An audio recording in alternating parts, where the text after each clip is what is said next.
Everybody, Peter Zeihan here, coming to you from chilly Colorado, where fall has definitely set in. Today, we're going to talk about the situation on the southern border as regards a very specific group of people, the Venezuelans.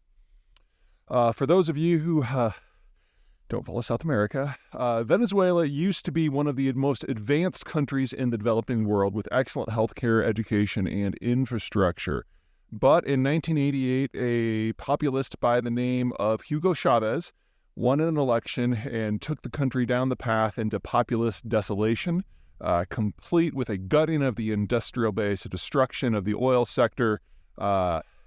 Infrastructure fell apart over the next 20 years.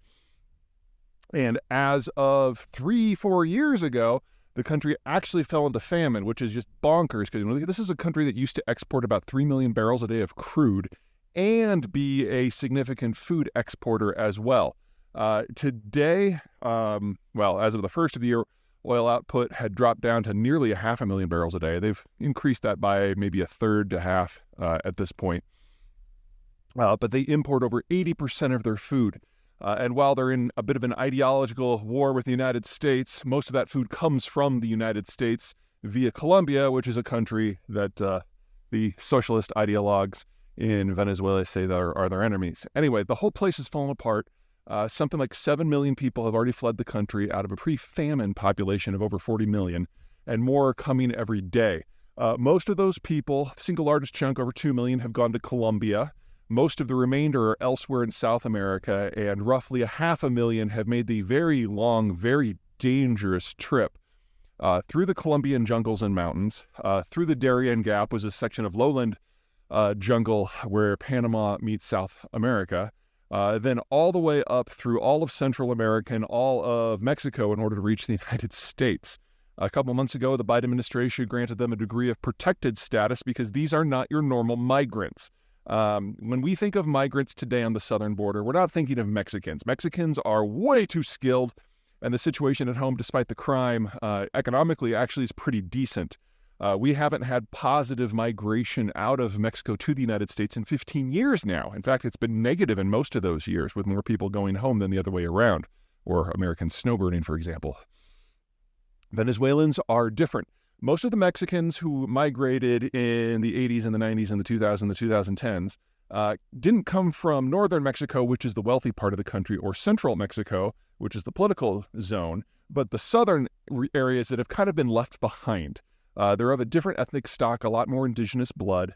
Educational levels are lower, and that's why Mexicans in the United States have a reputation for doing manual labor.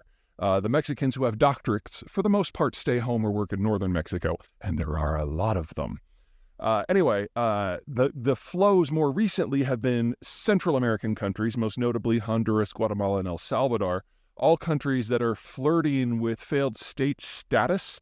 And so their infrastructure is poor, education is poor, economic outcomes are thin, agriculture is limited to tropical, which is very low value added, does not require skilled labor force. And so these are people who are desperate to look for anything else. And so ironically, America's capacity to interdict migrants is seen as a plus because it means there's state capacity here in the United States, which they don't have at home.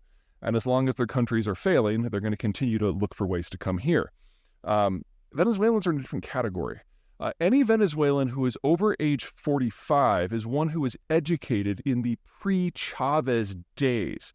And that means he or she benefited from one of the most sophisticated educational experiences in the entirety of the developing world before Chavez drove the entire place into the ground. So these are people with tradable skills, master's and doctorate degrees, and they are walking 3,000 miles for a chance to avoid famine.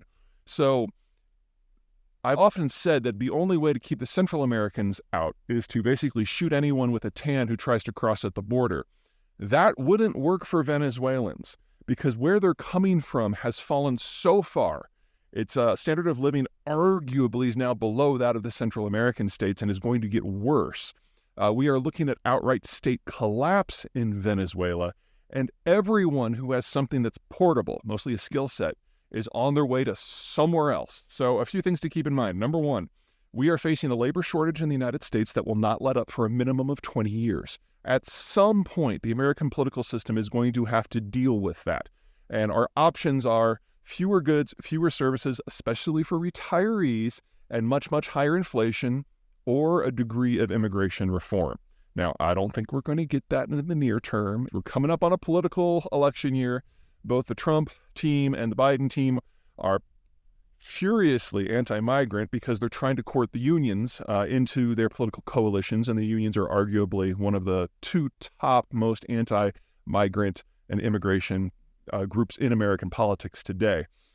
So we're not going to get it anytime soon. And of course, in the short term, Congress is not functioning because we don't have a speaker for the House. So, there's that too. But these are the sort of people, honestly, that the United States has always said that it wants. Skilled labor, not unskilled labor. Second, no matter what happens on the border, no matter what our policies are going to be, these people are going to keep coming because their state is literally dying behind them. And what limited capacity we have to fly them home just starts the journey again because their alternative is to starve. So that's not great. Perhaps third and most importantly is that the nature of Mexico has really evolved in the last 5 years.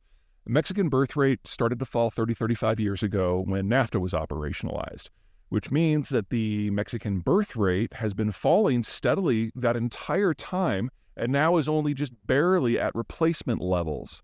That means Mexico has become a net destination for inward migrants. And so for the first time in all of these conversations about the border, we actually have the Americans and the Mexicans more or less coming to the table with a similar point of view. And that is going to provide some interesting opportunities, especially since we can't get any sort of legislative change when it comes to managing the flows. I don't mean to suggest for a second that the situation on the southern border is about to solve itself, hardly.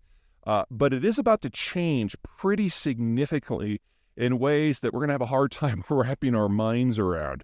We're seeing more and more skilled migration coming up from the south, and that's not what we have set in our mind. So, changes to come. We'll see where it leads.